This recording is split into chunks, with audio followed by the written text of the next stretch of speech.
అందరికి నమస్కారం. నేను మీ జానీ మాస్టర్. మీడియాలో ఏదైతే స్క్రోల్ అవుతుందో అట్లన్నిటికీ నా తరపు నుంచి ఒకే ఒక సమాధానం. న్యాయస్థానం మీద నాకు నమ్మకం ఉంది. న్యాయస్థానంలో న్యాయం ఉంది. ఆ న్యాయం ఉంది కాబట్టి ఈరోజు నేను నలుగురితో పని చేసుకుంటున్నాను. బయటకు వచ్చి నలుగురితో హ్యాపీగా ఉన్నాను. నా ఫ్యామిలీతో చాలా హ్యాపీగా ఉన్నాను.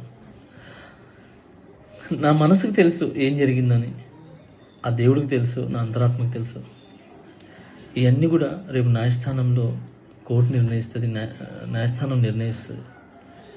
న్యాయస్థానంలో నేను చాలా క్లీన్ చిట్తో వస్తాను. నిర్దోషిగా నేను బయటకు వస్తాను. ఆ రోజు మాట్లాడతాను.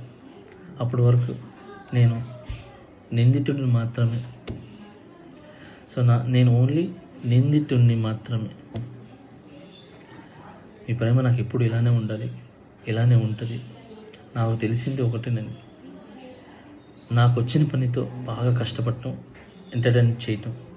సో నేను ఎప్పుడు నా పనితో, నాకు వచ్చే విద్యతో మిమ్మల్ని అలరించడానికి మీ ముందుంటాను. మిమ్మల్ని అలరించడానికి కష్టపడతాను. సో ఈరోజు నేను ఇక్కడ ఏదున్నా కూడా ఈ పొజిషన్లో అదంతా మీ బ్లెస్సింగ్ వల్లే, మీ యొక్క ప్రేమ వల్లే. మీ ప్రేమ నాకు ఎప్పుడూ ఉండాలి. I love you all. నమస్కారం. Thank you so much. జై హింద్.